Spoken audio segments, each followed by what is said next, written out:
Go ahead, Rachel. Good morning, everyone. I'm Rachel London from the Maryland Developmental Disabilities Council. I am a white woman with long brown hair wearing a black sweater. It is my absolute pleasure to welcome you to DD Day at the Legislature 2022. Before we get started, just a couple of reminders. This event is being live streamed to the Coalition Facebook page. I'm going to ask the presenters, if you're here and you're going to be speaking today, to rename yourself to A- your first name and then your last name. So you'll see mine is A-Rachel London. This will help our host spotlight you at the correct time. The next thing is you are all muted. Please stay muted.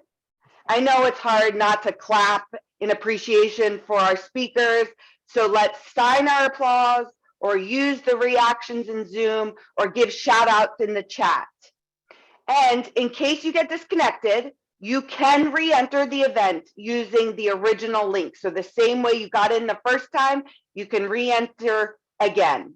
So now that all of that's out of the way, we made it to another DD Day, and it's been a long, hard road. Yet here we are again, because we know effective advocacy takes all of us. All of us, there's going to be about 900 of us on Zoom here, and hundreds more watching the live stream on Facebook. We come together again to learn, to advocate, and to show our strength. As in previous years, today's event is sponsored by the Developmental Disabilities Coalition. Member organizations are listed at the bottom of the agenda, and staff each have this great background.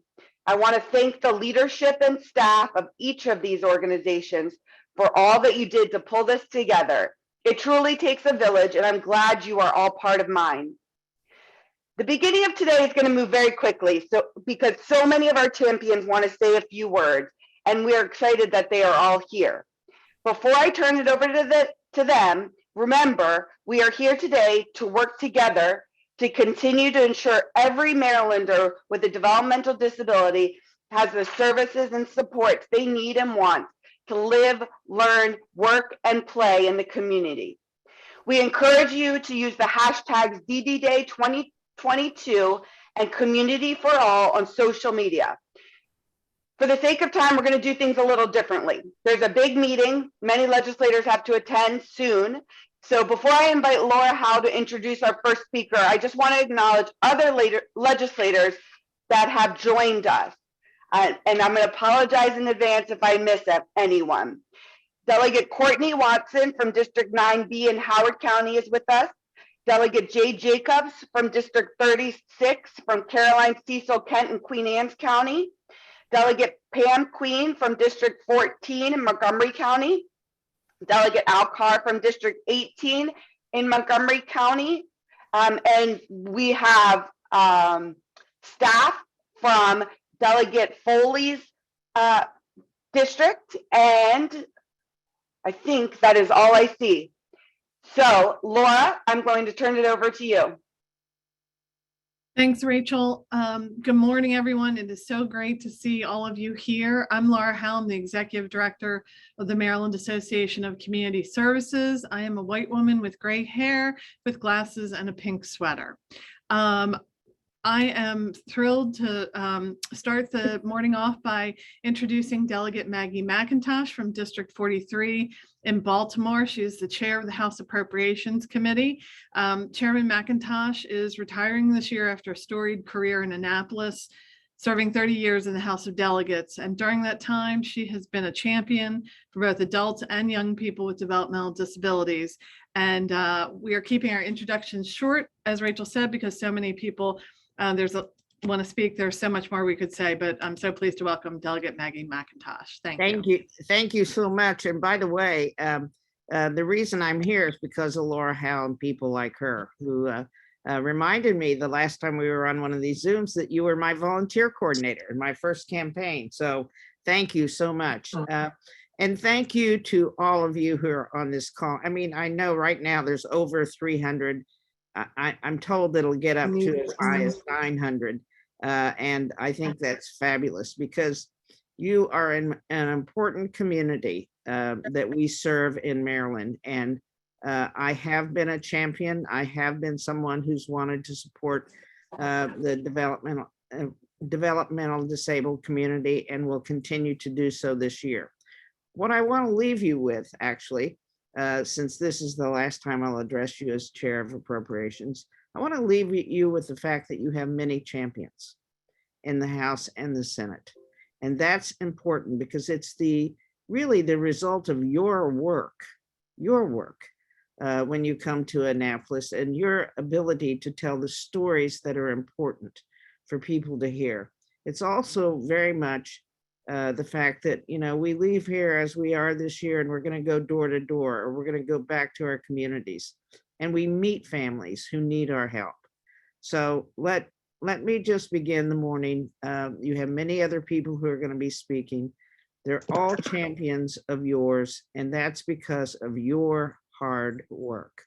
So thank you for having me. Know that I will always be supportive and know that this is a state priority, your work. Thank you. Thank you, Maggie. You will be missed, but thank you for everything that you've done. All right, next we have Senator Guy Gazzoni from District 13 in Howard County. He is chair of the Senate Budget and Taxation Committee. So if you're keeping track, that is incredible that we have had both chairmen of the budget committees in Annapolis with us this morning. Chairman Gazzoni has been a longtime champion for people with developmental disabilities and community providers. He was integral in passing first in the nation legislation to link funding for developmental disability supports to the rise in the minimum wage, as well as supporting legislation and funding for our community. And we would be lost without him. Please welcome Senator Guy Gazzoni. Thanks, Laura. It's great to be with everybody.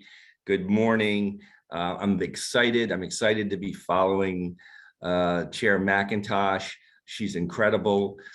She's one of those people who I get to stand on the shoulders of as we move forward and do good things in the world.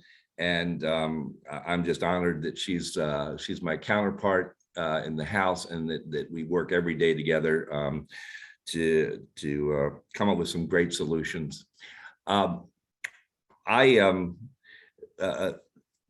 Laura mentioned what we worked together on in 2014. That was an extraordinary moment when we basically said, you know, wages are a significant portion of what is done to ensure that supports are done well for the DD community. And that linkage was established then. And back then we talked about doing something called rate setting.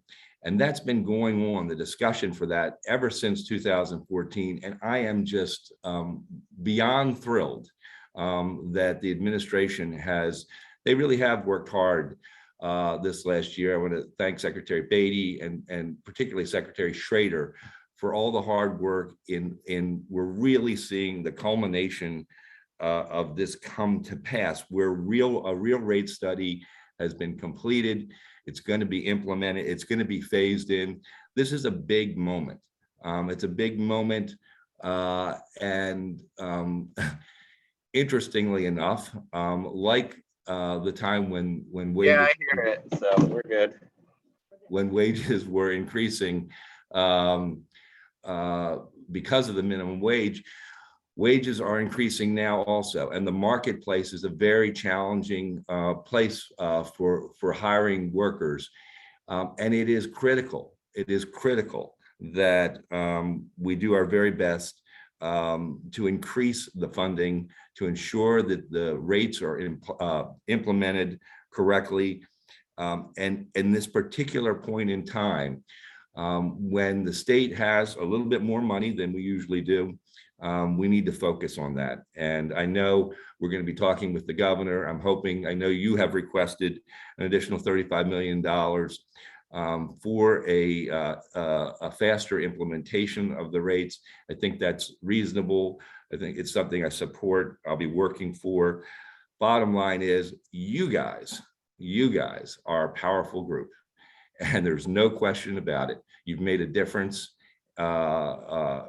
in your lives, in the lives of others, and this is an interesting moment.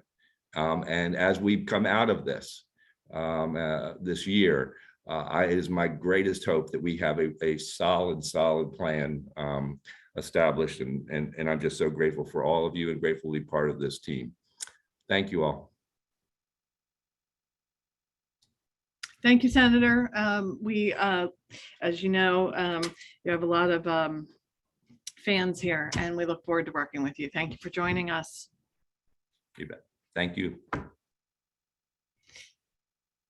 All right. Well, I know we have had a few legislators join us. We have had, excuse me, Delegate Jessica Feldmark from District 12 in Baltimore and Howard counties, and Senator Kathy Klossmeyer from District 8 in Baltimore County. We want to thank them for joining us this morning. Rachel, I'm going to ask you if I've missed anyone to help welcome legislators who've joined. Staff from Senator Chris West in District 42 in Baltimore County has joined us as well. I think that is everyone. Great. And I know we are waiting for a few more of our speakers to join us this morning. Speaker Jones is on now. Oh, wonderful, wonderful. All right, that is fantastic. Well, it is a real honor to have with us this morning the Speaker of the House, Adrienne Jones. Speaker Jones from District 10 in Baltimore County is the presiding officer over the House of Delegates, and she wields extraordinary power in the legislature. And Speaker Jones has always had an open door to developmental disability advocates and has helped advocate for our needs over many, many years. And we are so thrilled to have you with us this morning. So welcome, Madam Speaker, and thank you for being with us today. Oh, and you're on mute. Okay. There we go. Good morning, everyone. It's a pleasure to be here to discuss your priorities for this session. I want to start by thanking each of you for the work that you do to support Marylanders with developmental disabilities. Everyone should have a voice in our government, and the legislative process should be accessible. This council is central in giving every Marylander a voice. I want to recognize Rachel London for her leadership and her partnership in helping us create easy to read House guidelines so that our legislative process is more accessible and user-friendly for those with developmental disabilities. The House is committed to continuing our support for the disabilities community through annual and adequate funding for the Developmental Disabilities Administration and through legislation. For example, we made HB 725, funding for the therapeutic childcare program, which will be heard on Thursday in Ways and Means, a priority, and included it in our childcare package. I know this grant program for childcare providers is a priority of yours, and it's also a priority of the General Assembly. Again, I appreciate all that you do, and I look forward to our continued work together for Marylanders with developmental disabilities. Thank you, because I know you got a lot of speakers. Thank you. Thank you, Madam Speaker. It really means so much to us that you were here with us this morning. So thank you for being here. I do want to recognize a few legislators who have joined us. Delegate Linda Foley from District 15 in Montgomery County has joined us. Thank you so much for being here. More folks are starting to come in. Delegate Kathy Forbes, Delegate Brenda Tiam, and Senator Johnny Ray Salling are all with us this morning. So thank you for being with us. We are going to move on to our next speaker, Delegate Kirill Resnick, from District 39 in Montgomery County. He is the chair of the House Appropriations Health and Human Services Subcommittee. And in that role, he is responsible for leading the hearings and discussions regarding the Developmental Disabilities Administration budget. Delegate Resnick is a year-round advocate and champion for us, and we are so happy to have him here today. Please welcome, don't everybody unmute and applaud. I will welcome on behalf of all of you, Delegate Kirill Resnick. Thank you. Thank you, and I apologize for not having my video on. I got caught on the road, so I won't even be looking at my phone. I got to be looking straight ahead. But I know that you are all there. We have seen each other many, many times, and as Laura knows, as Rachel knows, and all of your advocates, we are close. We work very closely together. We spend every session trying to figure out how to make life for the developmental or the disabilities community better and more fulfilling. So we have I think a great session to look forward to. You just heard the speaker mention a couple of priorities. We're going to work hard to make sure that they get across the line. We're going to make sure that your budget allocations are there. And we are going to work to make sure that walking into the future, there's not going to be, concerns about what the future of the disabilities community looks like here in Maryland.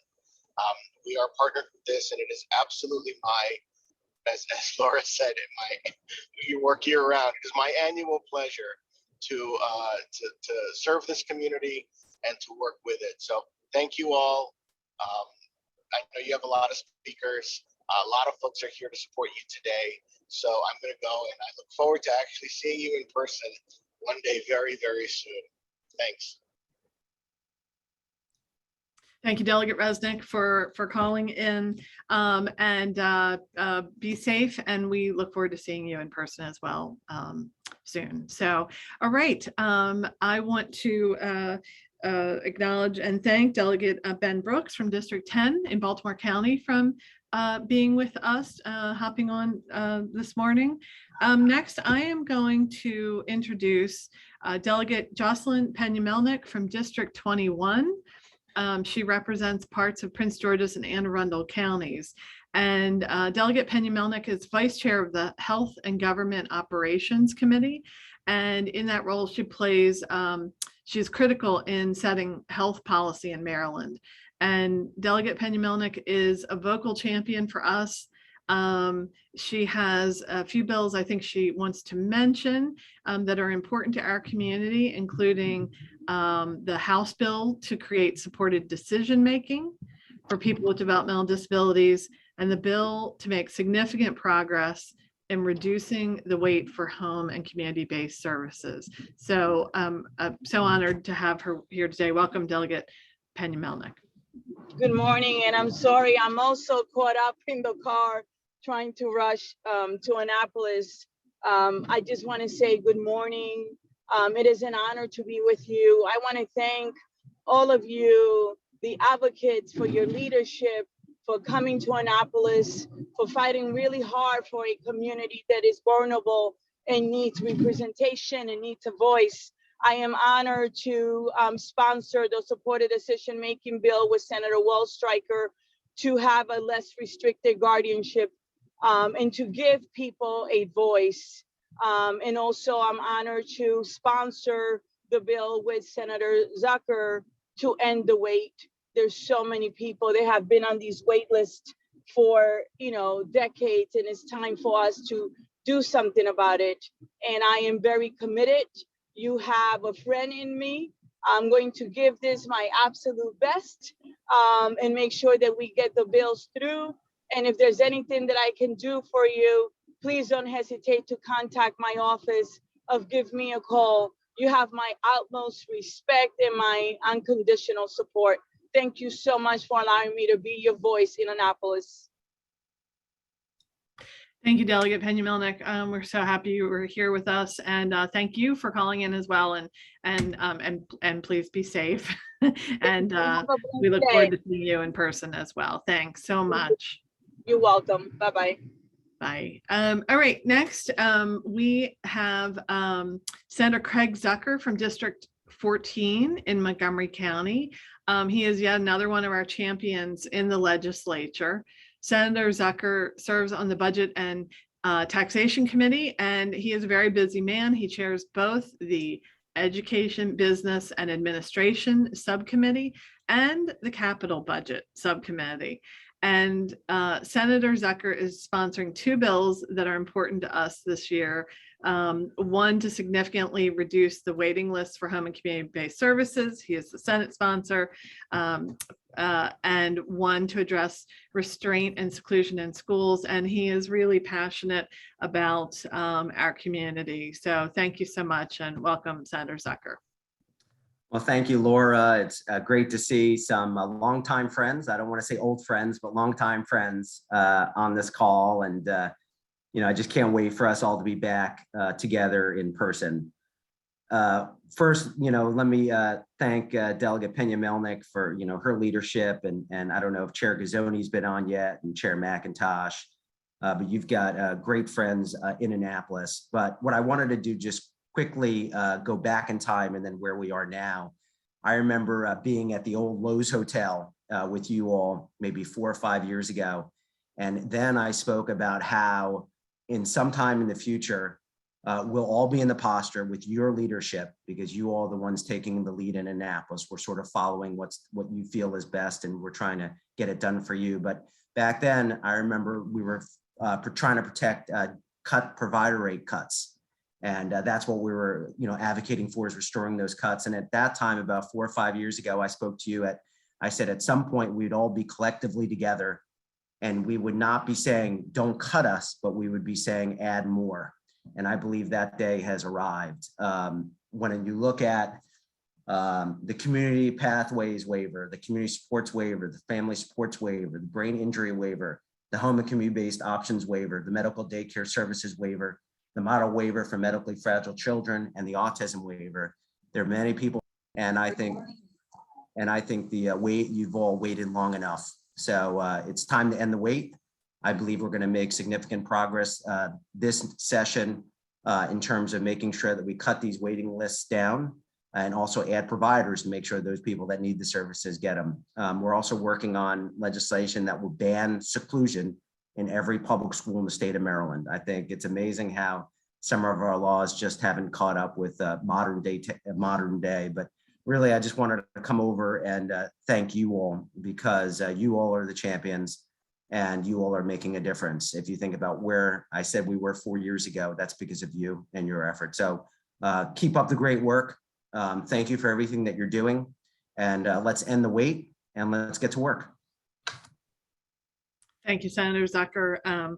We love your passion and we're so grateful for your leadership. So thank you. I would like to acknowledge and welcome. We have staff from Delegate Rachel Munoz's office, District 33 in Anne Arundel County, and staff also from Delegate Jen Terraz's office, District 13 in Howard County. And I know that we have one more legislator. Oh, and boy, talk about getting in right under the wire. That's great. Phew, okay. So really happy to introduce our last legislator to speak this morning, Senator Jeff Waldstreicher from District 18 in Montgomery County. He has spent many sessions working to support Marylanders with developmental disabilities, and this session is no different, as he is the lead sponsor of Senate Bill 559 to create opportunities for people with developmental disabilities to use supported decision-making in key areas of their lives. We are so happy to have you with us this morning. Welcome, Senator Waldstreicher. Well, thank you for having me. I really appreciate it. I am just kind of bowled over by the attendance here this morning. On my screen, it says there are 11 pages of Zoom participants. I think it's been since the beginning of pandemic that I've seen this many people on one Zoom, 11 pages of people, and I've got like 50 people on each screen. It's just incredible to have so many of you here with us in Annapolis virtually. We want to hear from you. We want to hear what you're advocating on behalf of. Your voice is an important one here in the legislature, and we're so proud that you're at the table with us. As was mentioned, I am the lead sponsor of a bill allowing for supported decision-making here in Maryland. Supported decision-making is a simple concept. No one should be forced to make decisions alone or to have decisions made for them without their input. There has to be a middle point where people with developmental disabilities have the ability to make their own decisions, but also have the ability to have folks assist with that decision-making. And so I'm so proud to sponsor this bill, and I think we'll be moving it perhaps even through committee this week, which is fast because we just had the hearing on the bill last week. And so thank you. This couldn't have happened without your advocacy. You're an important part of the process here. Disability rights are really human rights. So whatever I can do to promote your agenda and stand each and every day with you, I'm happy to do so. Thank you again for having me. Thank you, Senator Waldstreicher. Really important words and true words, and we're honored to partner with you. So thank you so much for being with us. All right, I think I am turning things back over to Rachel now. Thanks, everyone. Great, thank you. Thank you all to our champions. Thanks everyone who has joined us today, all the delegates and the senators. Before we continue on our agenda, I'd like to acknowledge some of the other folks that have joined us today. From the Department of Disabilities, we have Secretary Carol Beatty. From the Department of Health, we were going to have Secretary Dennis Schrader. Unfortunately, he was unable to attend at the last minute. But we also have from the Department of Health and the Developmental Disabilities Administration, Deputy Secretary Bernie Simons, Director of Programs, Patricia Sestogi, and Director of Federal Programs and Integrity, Rhonda Workman. And from the State Department of Education, Marcella Frankowski, who you will be hearing from shortly, our Assistant State Superintendent from the Division of Early Intervention and Special Education Services. I think we've covered everyone at this point. I do want to recognize very quickly staff from Delegate Emily Shetty's office. We thank you for joining us this morning. And I'm going to turn it over to Ken Capone. Good morning. I am Ken Capone. I am the Director of People on the Go. I am a white male who speaks with the assistance of an iPad. Next, we are going to hear videos from two leaders that have shown continuing support for people with DD, families, and providers. We want to thank each of them for what they do and continue to do. I would like to introduce Governor Lawrence J. Hogan, Junior Governor Hogan was sworn in as the 62nd governor of the state of Maryland on January 21st, 2015. Governor Hogan prioritized people with DD during the pandemic and has shown further commitment by fully funding the Transitioning Youth Initiative since he has been in office and continues funding to support people enrolled in all 3 waivers. We will then hear from Senate President Ferguson. Senator Ferguson was first elected to the Senate in 2010. Member of the Senate since 2011. Elected President of the Maryland Senate, January 8th, 2020. He has become a longtime champion for the inclusion of children and adults in the community.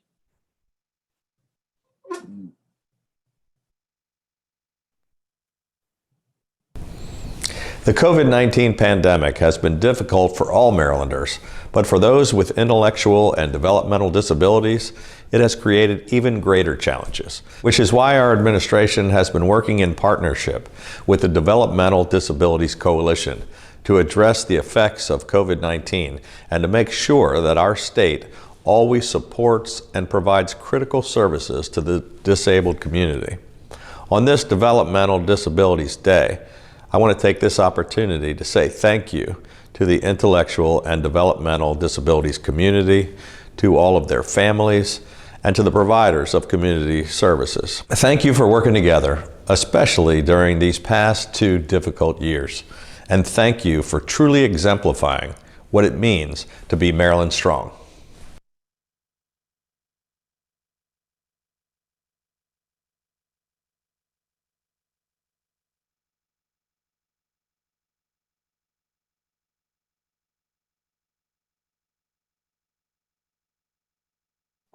Hello? Hello? Hi. Hello, and thank you for inviting me to be part of the 2022 Developmental Disabilities Day at the Legislature. I'm deeply appreciative of the work that the Developmental Disabilities Coalition is doing to improve opportunities and outcomes for Marylanders with intellectual and developmental disabilities. Your advocacy is transformative for countless Marylanders. I also want to acknowledge and thank my colleague and friend, Senator Guy Gazzoni, Chair of the Senate Budget and Taxation Committee. Chair Gazzoni has been a champion for the developmental disabilities community for many years. It has been through his leadership that the Developmental Disabilities Administration has seen a 4% increase in its budget, providing funding for our essential workers who provide the critical care for individuals with intellectual and developmental disabilities. COVID-19 has challenged us in so many ways over the last year. Providing care in a pandemic environment has not been an easy task, and yet community providers like yourselves have stepped up and continued providing excellent care to our Marylanders with intellectual and developmental disabilities. I also want to thank you all, and I want you to know that the Senate of Maryland supports and understands how critical it is to retain that 4% budget increase for the Developmental Disabilities Administration. Chair Gazzoni, Senator Hayes, Senator Zucker, and many others have been advocating on your behalf, explaining the critical needs that you have to support the work that you do. Again, thank you for demonstrating an incredible amount of flexibility, perseverance, and continued commitment to serving the people of our state. Please know that my door is always open, and I look forward to working with you in the weeks ahead. Thank you.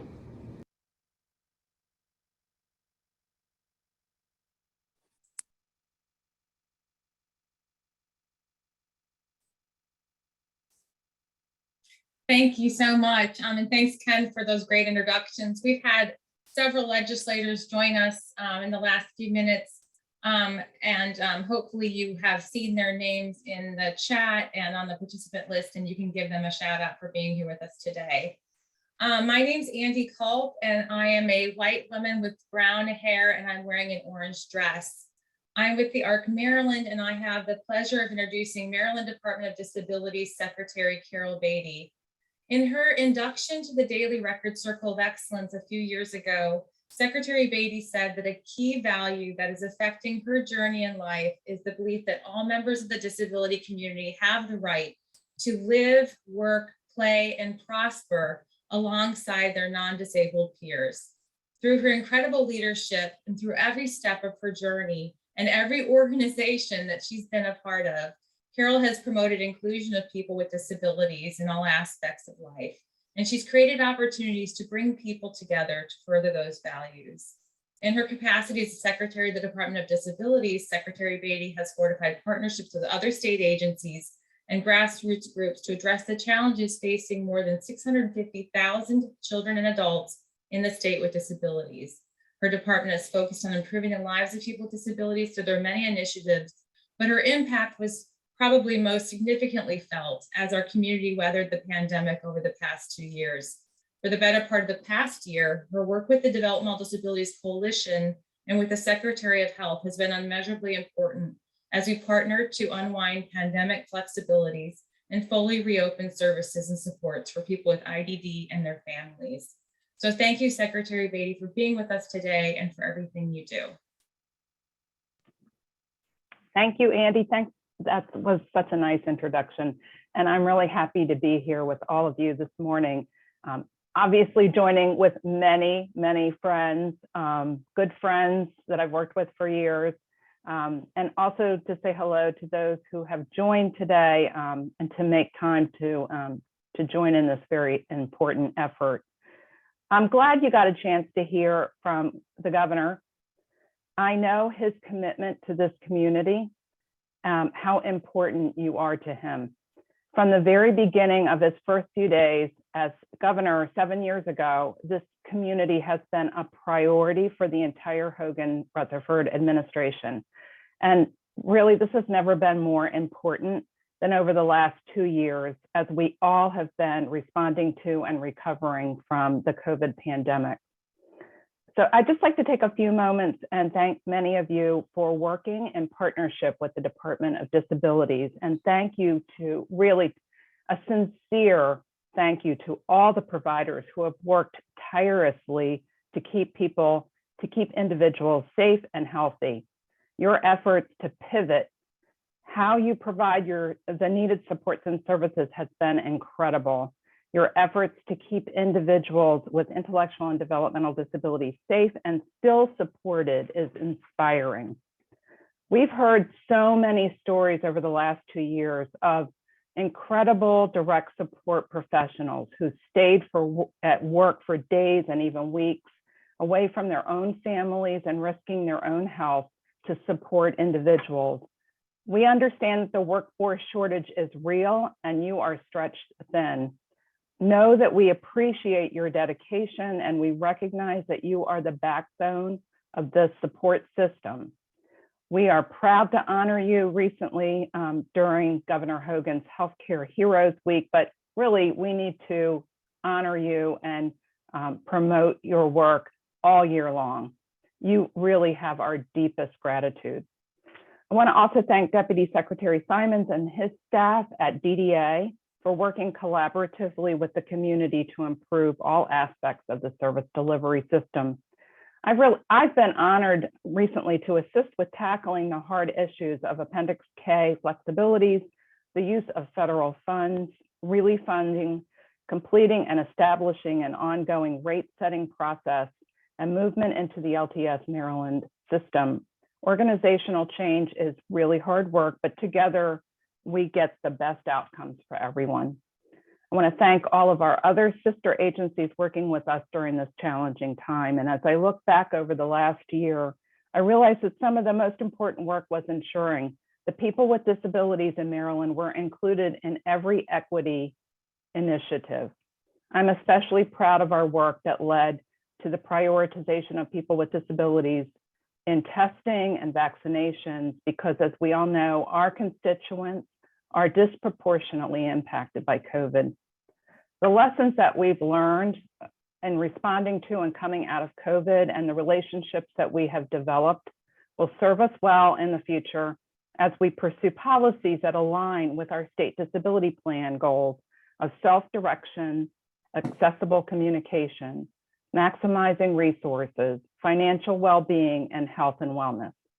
Thank you to all the families, neighbors, and friends who have helped each other through some of the most difficult years that we faced as a state. As we know, not everything has been perfect. We will continue to face new challenges as we learn to live with this virus. But if we approach these challenges together with good intentions and a bit of grace for each other, we can create a better new normal on the other side. So one of the terrific collaborations that we have here is with the ARC Maryland, the Maryland Developmental Disabilities Council, and our sister agency, the Maryland State Department of Education, on all of the Together We're Better programs. Today, we are recognizing the winners from the art contest for elementary and middle schools, as well as the high school coloring book submissions contest. And what better person to start this recognition than our own First Lady, Yumi Hogan, who is an accomplished artist herself. Mrs. Hogan is the first Korean-born First Lady in the United States.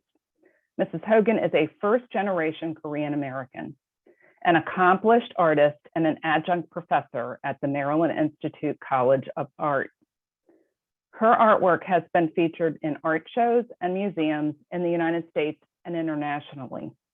In addition to her work as an artist, Mrs. Hogan has juried numerous art exhibits, including statewide and national competitions. As First Lady, Mrs. Hogan has made it a priority to share her love of the arts with Marylanders of all ages through art education. And since November 2015, Mrs. Hogan has served as the honorary chair of the Council for Arts and Culture at the University of Maryland, Baltimore, working with the university and Baltimore City to promote the arts. Following Governor Hogan's diagnosis with stage 3 non-Hodgkin's lymphoma in 2015 and their family's battle with the disease, Mrs. Hogan has become a vocal advocate for cancer awareness and devoted much of her time to visiting Marylanders battling cancer, especially children. In 2016, Mrs. Hogan was recognized for her role as a caregiver and her work raising awareness with the Faux Para Alliance's Dr. Cyrus Katzen Humanitarian Award. Through her work teaching art classes to patients with cancer and people with disabilities, Mrs. Hogan has become a strong proponent of art therapy and the positive impact it can have on health and well-being. She plans to continue to support the arts community and work to bring the joy of art to all Marylanders. It is my great pleasure and honor to introduce our esteemed First Lady, Yumi Hogan. Hello, I'm Yumi Hogan, the First Lady of Maryland.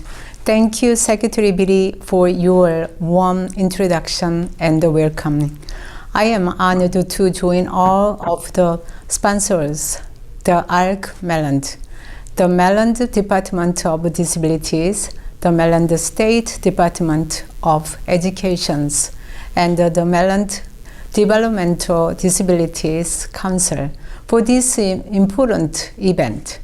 Although I miss meeting everyone in person, I am excited to join you virtually today to celebrate the winners of the Together We Are Better contest. The time for this year's contest is the inspiration for the piece we will see today.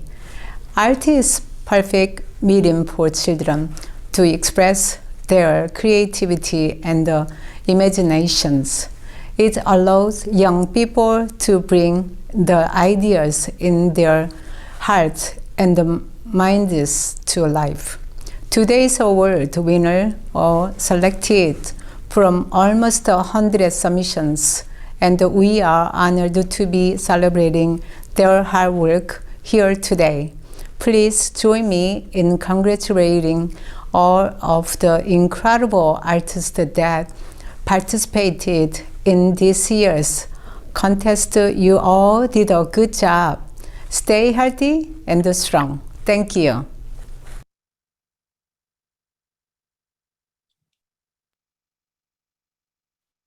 Wonderful to hear from the First Lady and Secretary Beatty. Thank you. We look forward to continuing our partnership. Before I introduce our next speaker, I want to recognize a few more legislators that have joined us.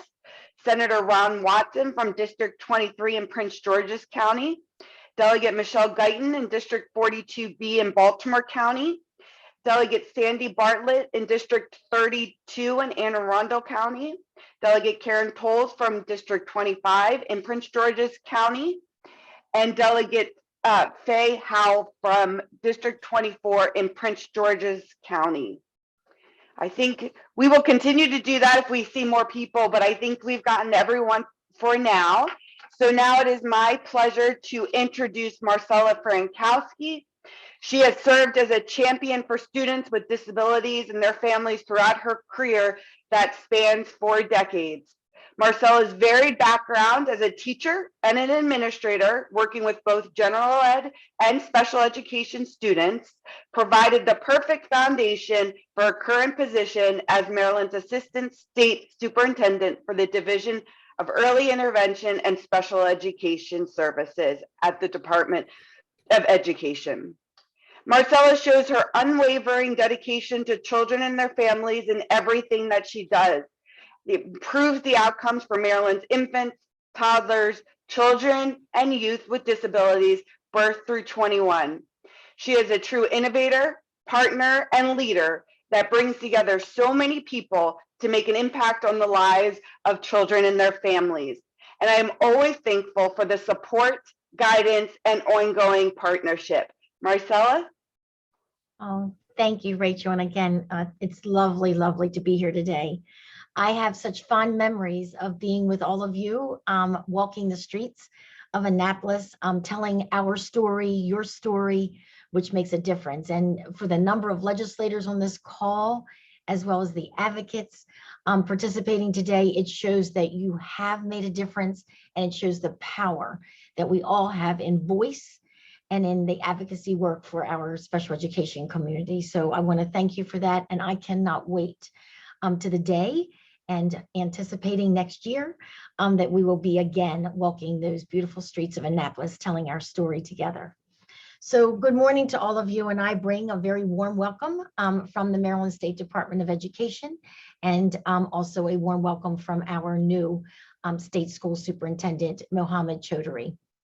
So it's my honor to participate with you today virtually.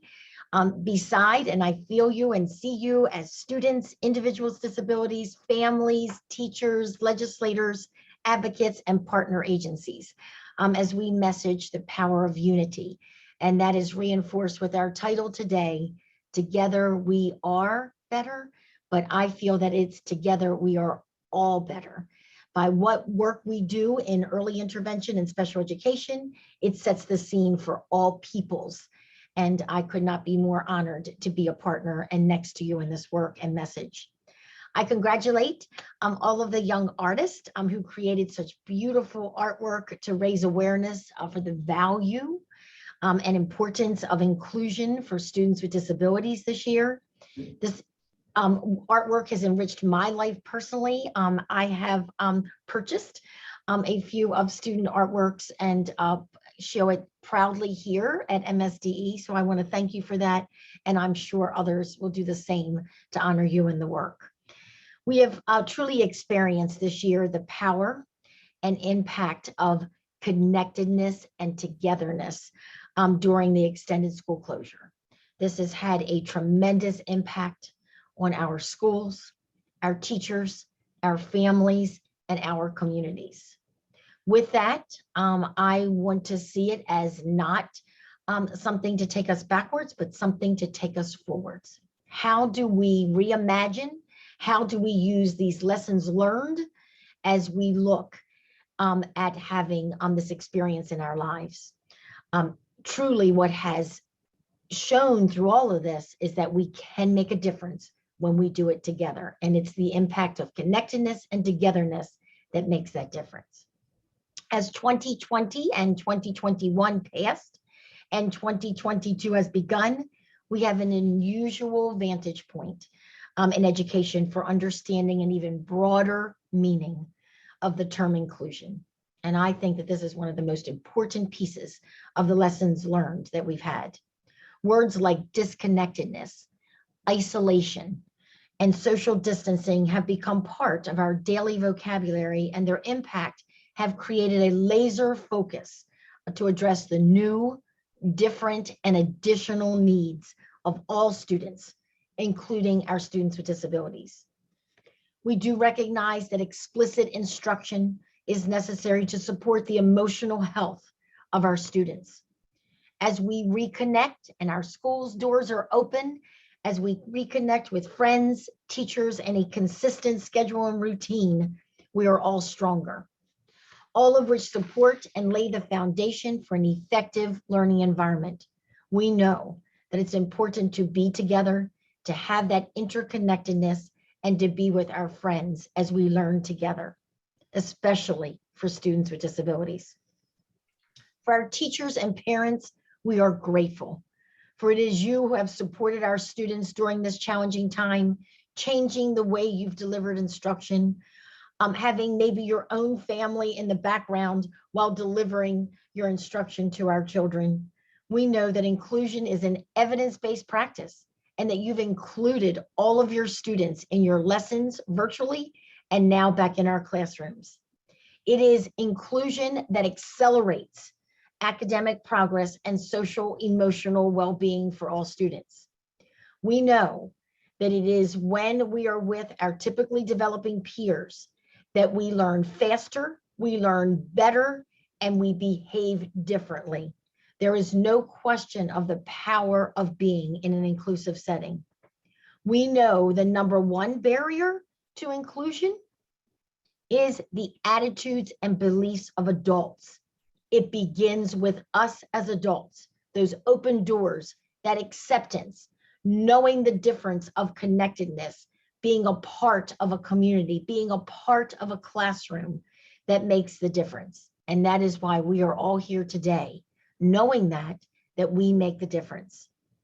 We also know that the number one predictor of a child's success, many of us often think of math and reading and building blocks, but the number one predictor of a child's and student's success is the interconnectedness and the positive relationship between a child, student, and the school community. The number one predictor. So our families are the key to making a difference in the child's life.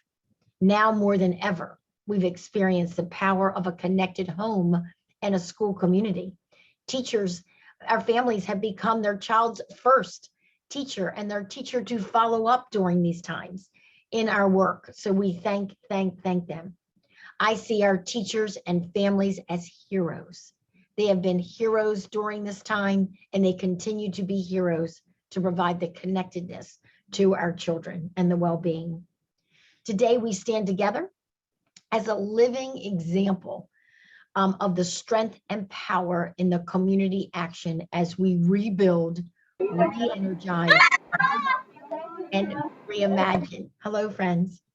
So your advocacy today is definitely one that will move the world, Maryland, the state forward. We know that there's energy and educational progress when our students are included with their non-disabled peers. We know that it's based on scientific evidence. Our students are meaningfully engaged and participated in all settings and community, beginning with our early intervention programs. I have 3 words that I love to say that bring meaning and operationalize to our work.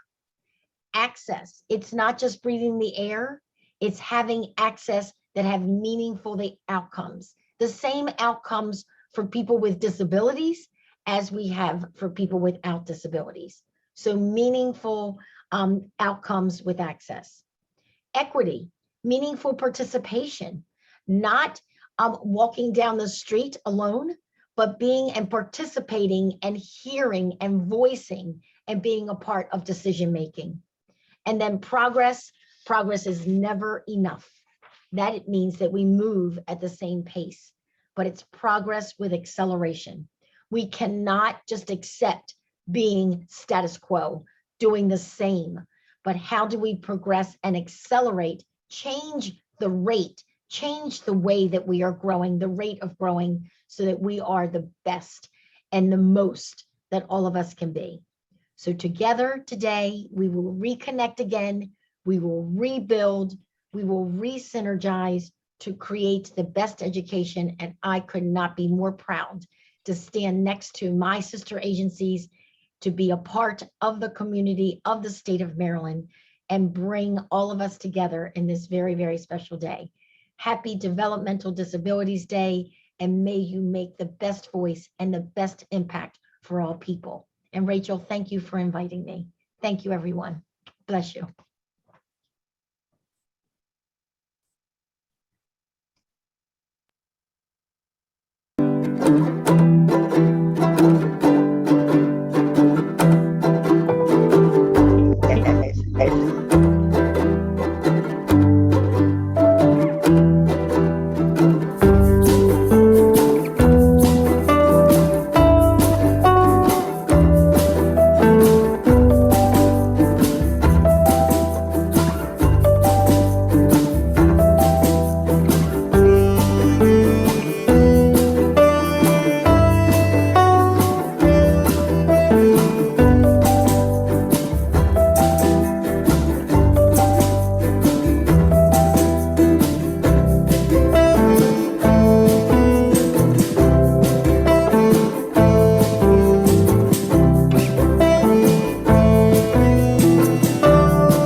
Good morning, everyone. And before I begin, I just want to give a shout out to Brad Schlager, the president and CEO of the Kennedy Krieger Institute. Welcome. I can't tell you how excited I am to be here with all of you today. My name is Megan Rusiano. I'm a managing attorney at Disability Rights Maryland. I'm a white woman with short brown hair. I'm wearing glasses, black shirt, and a gray suit jacket. I work alongside and advocate for people with developmental disabilities. And today we are so fortunate to have with us so many champions of equal rights and equal opportunities for people with developmental disabilities. People who help make sure that living fully inclusive lives in the community is an option for every Marylander with developmental disabilities, including our next speaker.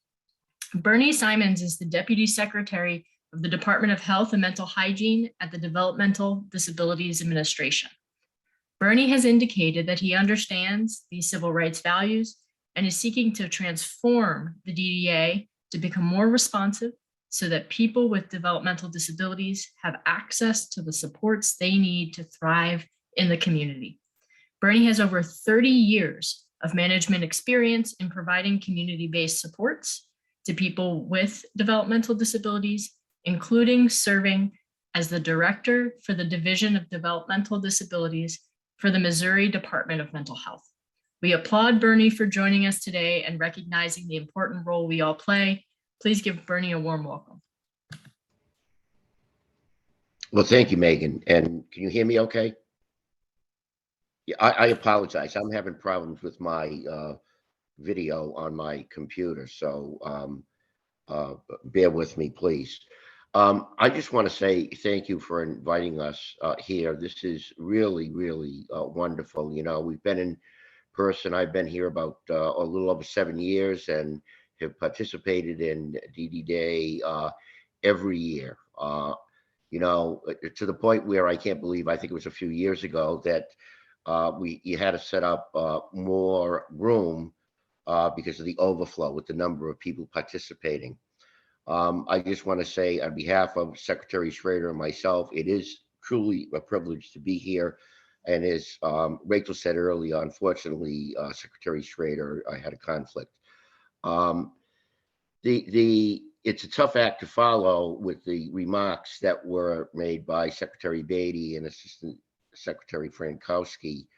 But everything that they said, we embrace 110% within the DD administration. I also want to say thank you very much for the DD Coalition and all of the work that we've done starting since last July. You know, all of the hard work people have done throughout the pandemic. We're into this a couple of years now, and yet with the DD Coalition talking about, you know, what does Appendix K look like, issues around the rates, issues around transition from PCIS2 into LTSS and into a fee-for-service, and as Senator Gazone said earlier, with the rates and moving forward, and it's just an exciting time, I think. So again, thank you for inviting us, you know, again, through Zoom this year. Even though it is Zoom, it has not dampened any of your advocacy at all. And your tirelessly involvement in advocating is not just today, it's year round. And you keep all of the issues front and centered, which is really, really good. So that, you know, nobody takes their eye off the ball.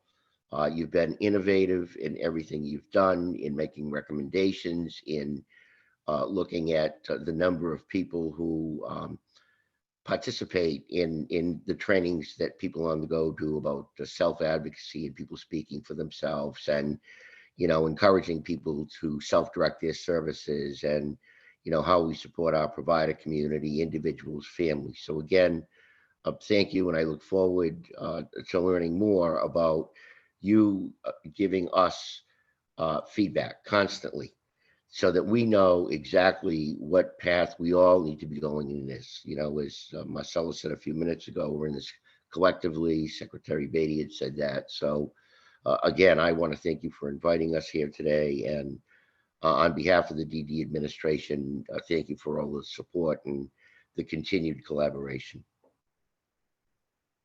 Thank you, Bernie, so much for being with us. This is Andy Culp again, for those of you who just signed on. We're proud to live in a state so committed to full inclusion, equity, and diversity. And so thank you for being here. And thanks, Marcella, for your wonderful remarks. And congratulations once again to the students who submitted artwork to the Together We're Better art contest, which will now go on a traveling display throughout the state. So be looking for that in your local libraries. Now I'm pleased to present the governor's draft budget for DDA community services for fiscal year 24. I'll wait till that gets put up.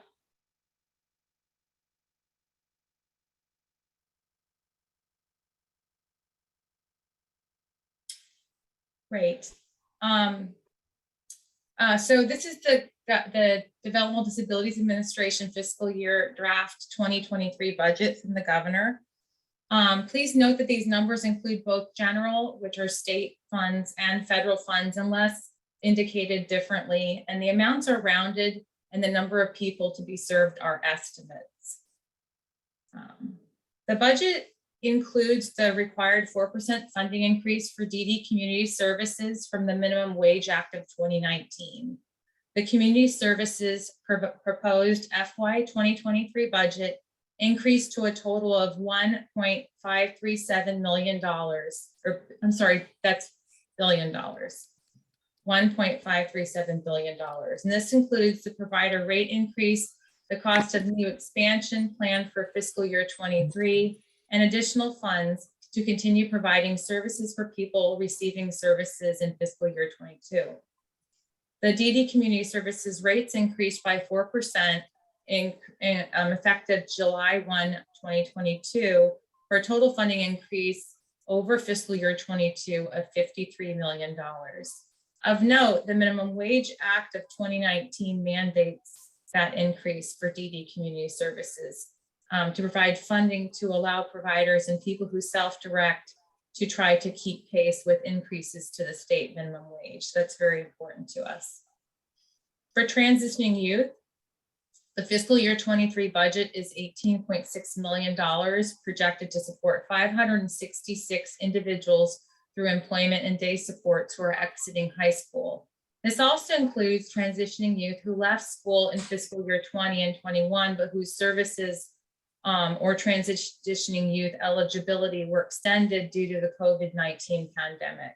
And this funding is a combination of general state funds and federal funds. There is $791,000 in the draft budget for emergencies to support approximately 32 individuals in emergency situations so they can access community supports and services. And that funding is based on 6 months actual service and includes general state funds and federal funds. For the waiting list, there is $9.8 million budgeted to support approximately 214 people, 46 of whom are in the highest crisis category of the waiting list. The funding is based on 6 months of actual services and supports and includes a combination of both general funds and federal funds. The waiting list equity fund is designed to support people on the waiting list with priority given to those who have the oldest caregivers. There is approximately $550,000 budgeted for fiscal year 23 to support approximately 36 people, and the source of this funding is special funds. For DSS aging out placements, there's $422,100 budgeted to support 20 young adults who are aging out of Department of Social Services placements into community services and supports. The funding is a combination of general state funds and federal funds. Low intensity support services are short-term, low-cost services that support children and adults who aren't receiving other DDA services. There is $5.5 million budgeted for lists in fiscal year 23 to support approximately 2,854 people with general state funds. Finally, there's $150,000 budgeted for housing resources designed or designated for the Maryland Inclusive Housing Corporation to serve as a catalyst for the development and identification of affordable and accessible housing and housing resources for people with intellectual and developmental disabilities. So we're going to need the community's support and advocacy to ensure that this budget passes, because we really need to ensure that people with disabilities continue to have the community supports and services they need in Maryland. The DDA budget hearings are next week on Wednesday, March 2nd, 2022 in the House Health and Social Services Subcommittee, and that's a subcommittee of the Appropriations Committee. Then there's another hearing on Thursday, March 3rd in the Health and Human Services Subcommittee of the Senate Budget and Taxation Committee. So March 2nd and March 3rd are dates you're going to want to remember. Both hearings are at 1 o'clock. The House hearing on the 2nd will be virtual. So if you want to submit testimony or sign up to testify in that hearing, testimonies due on February 28th between 8 a.m. and 3 p.m. through the Maryland General Assembly website, My MGA portal. The Senate hearing on the 3rd will be in person. Testimonies due between the 2nd at 4 p.m. and 10 a.m. on the 3rd. So it's due in that window, the day before in the morning of the hearing, through the Maryland General Assembly website, My MGA portal. And I know this is a lot of information, so if you need assistance or more information or clarification, please reach out to a member of the DD Coalition for assistance. Now I'm pleased to introduce Lauren Callens, the Director of Governmental Relations for the Maryland Association of Community Services, who will provide a briefing on some of our priorities of the 2022 legislative session. Lauren? Good morning, everyone. Thank you, Andy. As Andy said, I'm Lauren Callens. I'm the Director of Government Relations with the Maryland Association of Community Services. I'm a white woman with blonde hair, wearing a light brown jacket and white shirt today. And I'm going to be referencing a fact sheet for those of you who are looking at your fact sheets, a very colorful one. It's blue and red and yellow. It's got all the primary colors in it. So Andy just walked us through the budget, which includes funding for things we are all in strong support of: transitioning youth, waiting list, crisis resolution, emergencies, young adults aging out of foster care, provider rate increases. All of these are critically important supports, but none of them can happen. Oh, I just lost my screen. None of them can happen unless there are enough direct support professionals to meet the needs of the 18,000 plus Marylanders with intellectual and developmental disabilities who rely on DDA funded services to live, work, and enjoy community life. Providers were facing staffing crisis and shortages before the pandemic, for sure. And we've talked about this at prior DD days. But the last 2 years have resulted in crisis level shortages unlike anything we've seen before. A survey conducted by Max last month showed that the average vacancy rate for direct support professionals is 26%. 1 in 3 Maryland providers has a DSP vacancy rate between 30 and 60%. And stunningly, almost 10% of Maryland providers have a DSP vacancy rate between 50 and 60%. These high vacancy rates impact people who use supports. They impact family members of people who use supports, and they impact the ability of providers to support new people who want community supports, like the transitioning youth and people on the waiting list we've talked about. More money is desperately needed to help recruit and retain DSPs who have demanding jobs, who work hard, and who deserve to be paid better. But current DDA rates only fund a starting wage of between $12.50 and $13.50 an hour. Costco is paying $17 an hour, and Starbucks pays between $15 and $23 an hour. We simply can't compete. Senator Zucker was right. This is a year we are asking for more. It's not the first, but certainly this year. The 4% provider rate increase that Andy mentioned that's included in the budget is very important, and we all need to support it during the budget committee hearings and urge our legislators to do so. But more is needed to recruit and retain a quality workforce to meet the needs of Marylanders with IDD. So towards that end, yesterday, the DD Coalition sent a letter to the governor asking him to add additional money for the DD community into what is called a supplemental budget, sort of a second budget. The letter asks for $35 million in general funds, a total of $70 million when you include federal funds. So please stay tuned for an action alert that will call on you to contact the governor and others. It is incredibly important that every one of you on this Zoom today respond to the alert so that the DD community makes its voice heard loud and clear. So stay tuned for that. So with that, it is my great pleasure to turn it over to my colleague, Ken Capone from People on the Go.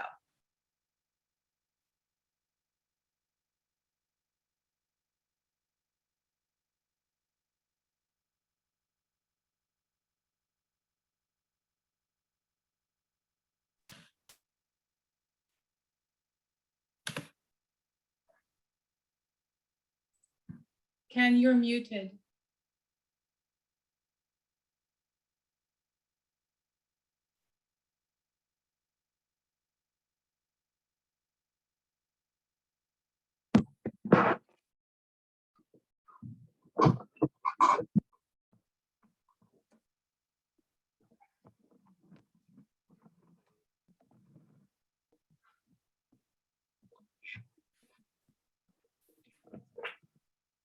Ken, I don't know if you can hear me, but you are muted.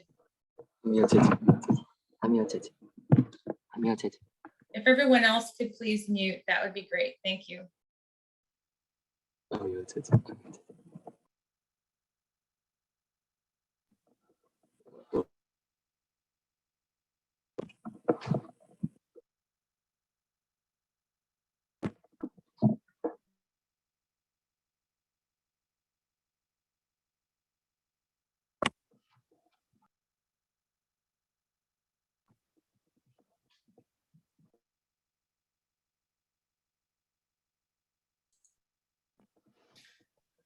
I wonder if we could come back to Ken so we can give him the opportunity to unmute.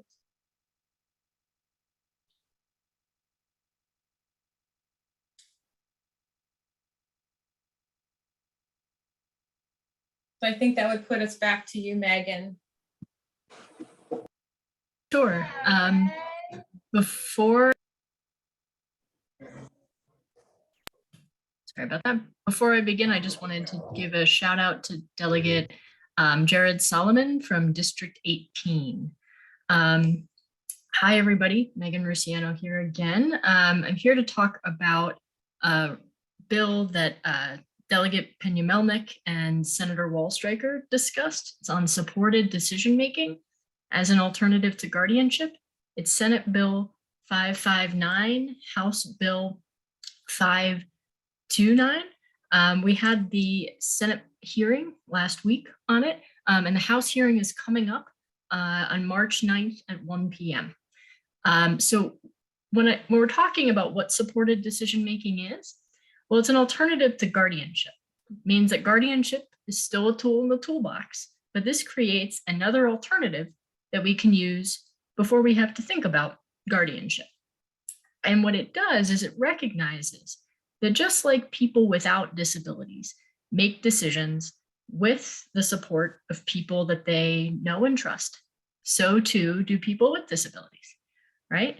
And by recognizing those relationships of support, we can prevent the need for guardianship for some people with disabilities. Now, it's something that's really important because it's all about the person with a disability remaining as the decision maker, remaining the person who makes their own decisions, just recognizing that they may need to run something by or get advice or help somebody advocate for accommodations so that they can make and communicate their own decisions. Supported decision-making really is a fundamental civil rights issue. It is about the right to have rights and, be able to actually exercise those rights. It's about the ability to make decisions like who you partner with or marry, where you work, where you live. It's about ensuring that those decisions are in the hands of people with disabilities. Now, we know that guardianship is a tool in the toolbox, but it's pretty restrictive, right? It takes away a person's ability to make basic decisions, like I just mentioned, for themselves. And so this bill, what it does is creates an alternative that allows that courts and folks would have to consider before going to guardianship. And it's something that has been recognized across the country. We are actually kind of behind the times here in Maryland. Over 20 states and DC have passed legislation recognizing supported decision-making. It's been endorsed by a number of national organizations, including the ARC of the US, the National Guardianship Association, and others. And really, it's something that is so critical to people with disabilities. And so I am very excited that we have finally introduced this legislation. Very grateful to Senator Wallstreicher and Delegate Peña-Melnick. And we look forward, be on the lookout for action alerts. Testimony is due on the House side on March 7th. And if you're able to testify, please share your stories. This is really, as I mentioned, a critical civil rights issue, and it's time that Maryland join the other states who have passed this legislation. So thank you. I'll turn it back now to Ken.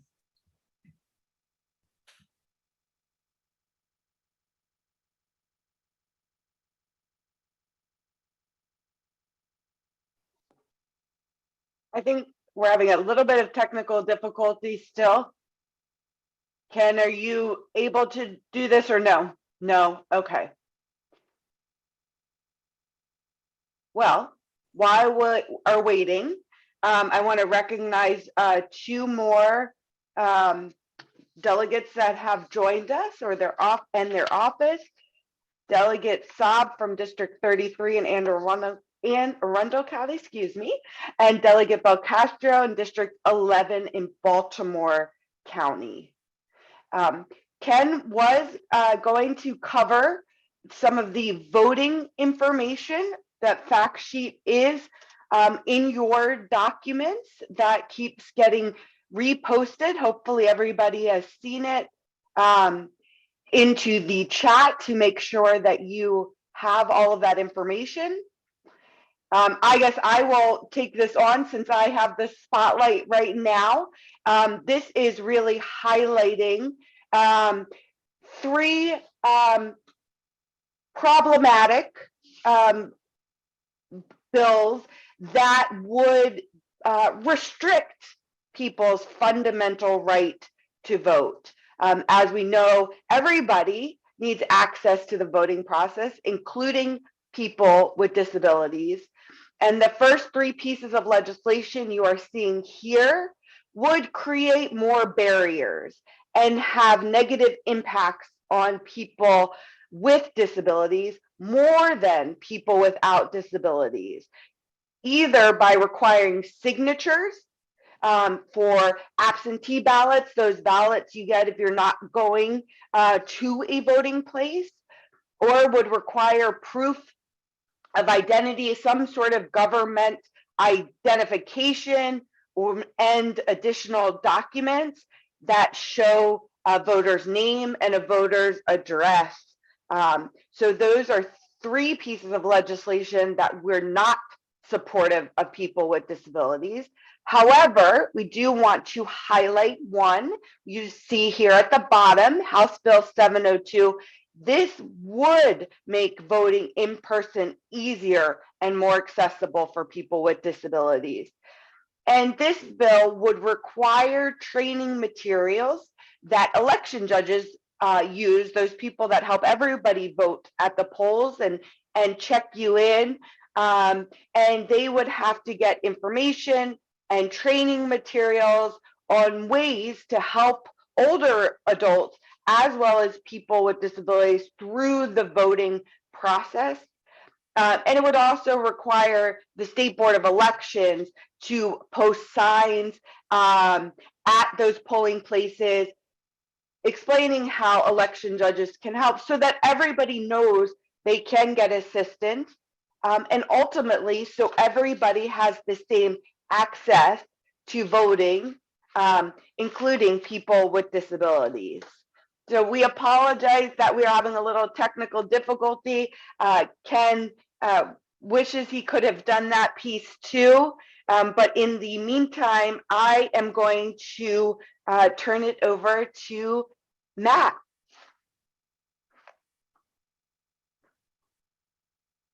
Thank you, Rachel. What a pleasure it is to be here with 900 of my closest friends on Zoom. My name is Matt Rice. I'm the Director of Public Policy for the ARC of Maryland. I am a white male with a buzz cut, wearing a green sweater. Today we've heard about lots of things that affect people with disabilities.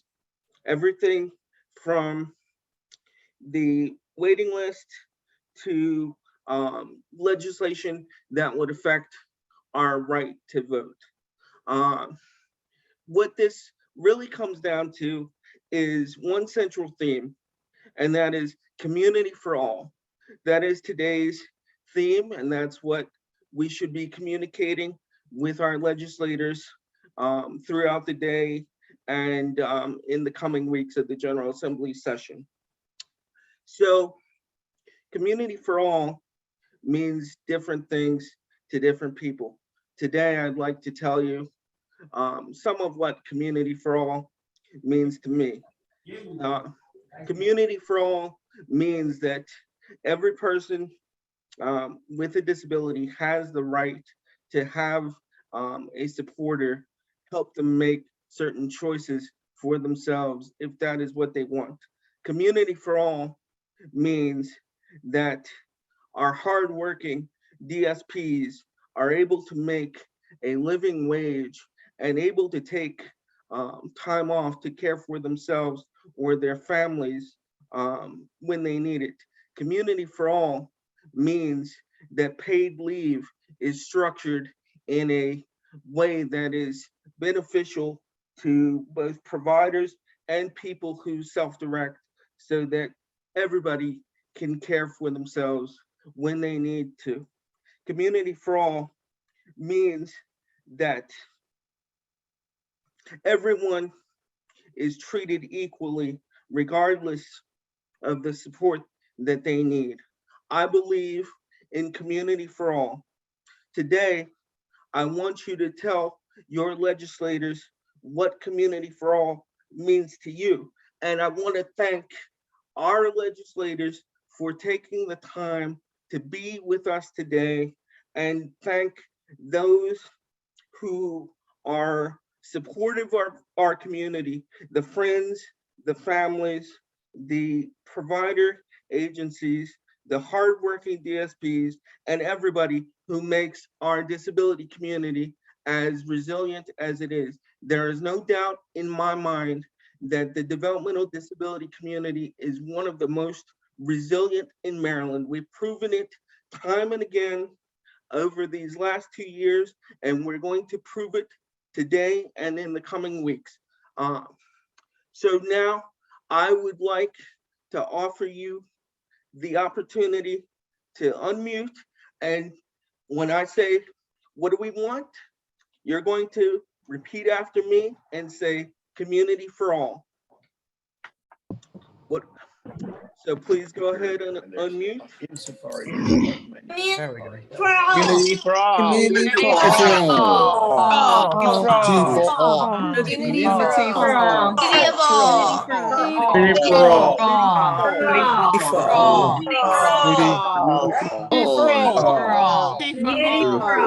Community for all. Community for all. Community for all. Community for all. Community for all. Community for all. Community for all. Community for all. Community for all. Community for all. Community for all. Community for all. Community for all. Community for all. Community for all. Community for all. Community for all. Community for all. Ready for all. Your time is now. So whether it is in person or online, make your voice heard. And remember, community for all. And please don't forget to share the hashtag Developmental Disabilities Day 2021. Thank you so much. Thank you. Thank you. Thank you. Thank Or you. 2022. Sorry. Thank you. Yeah. Thank you, everybody. Please unmute and say goodbye. Thank you. Thank you. Bye. Bye. Bye. Have a great day, everyone. Bye. Bye, everyone. Thank you. Thank you. Have a good day, everyone. you. Thank you. Goodbye. Thank you. Everybody.